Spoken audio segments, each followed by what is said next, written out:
Thank you, and hi everybody. The theme that I'm going to talk about tonight is titled Asking for Help and Finding Love.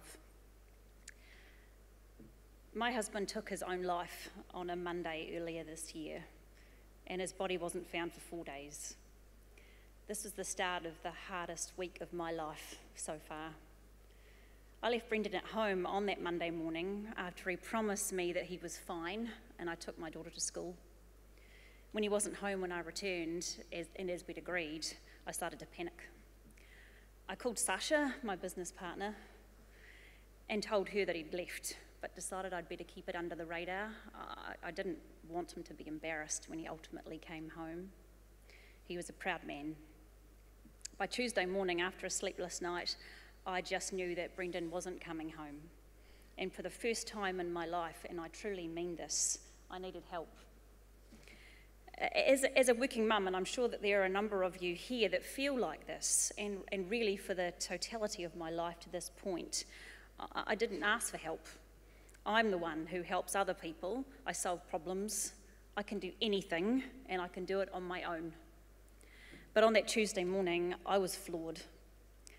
What could I do to find the answer? Where was the solution to this test? I really needed help, and although I was terrified, for once I asked for it. This request, though, opened the floodgates to extraordinary love and support. I found myself in a community of people who've become my family and who helped me to cope with the week from hell and what occurred beyond that.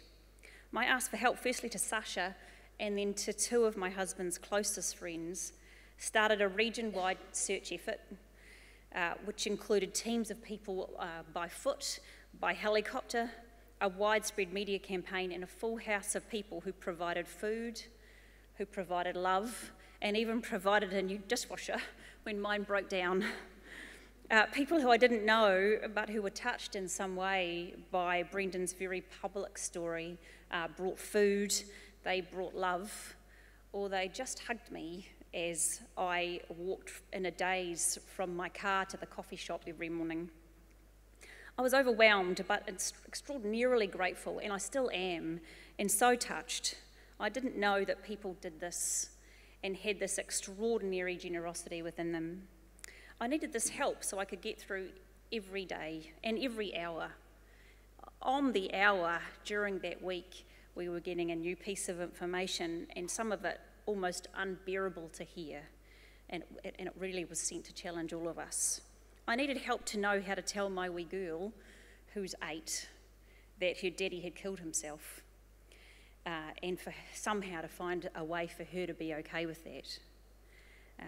Although the week from hell extended into a second week with the need to arrange a funeral and manage the admin of death, my community of family and friends kept coming. They kept making tea and kept me going. My resilience was tested, but these people held me up, and that's quite literally held me up, and ensured I could continue to live with courage. That love that I felt meant that when I came back to work, the week after Brendan's funeral, I wasn't judged at being a cold bitch, but understood as a person who can't sit at home and follow, and as someone who needs to focus on the future, which means continuing to drive our business forward just so I can actually provide for my family.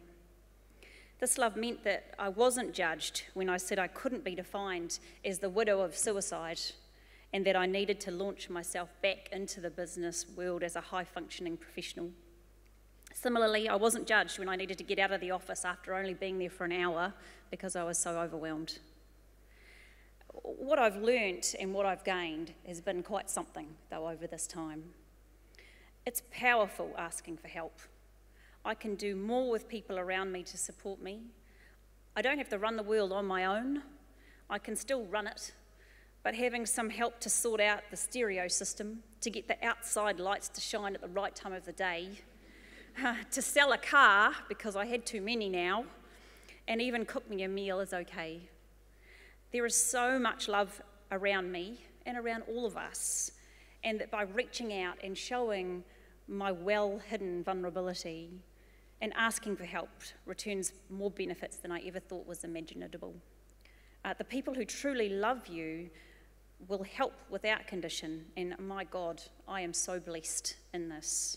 These once strong relationships that I had have become so solid that I know that they will withstand the toughest challenges because they really have. I've learnt that all people grieve differently, and just because I'm standing up, I'm working hard, high heels on, future focused, doesn't mean that I'm not grieving. I'm modelling to my wee girl and the children of my friends that strength and courage are important, as is being vulnerable and letting myself be looked after. I seize the day more than I ever have before, and it's scary and challenging, but I'm living and trying to find my joy again. Even when someone's life seems perfect, it very rarely is. Don't judge without truly understanding, and that's something you can't do unless you're living their life. And finally, my learning is that I actually am a survivor, and I owe it to myself, to my child, to my stepson, to my colleagues, to my friends, and to my huge family to be the best version of myself. I'm positive, I'm strong, and I'm ready for any challenge, but this doesn't mean that I can't be sad. But I am living, and I'm making every day count. I asked for help on that dreadful day, and I found true and unconditional love. Thank you.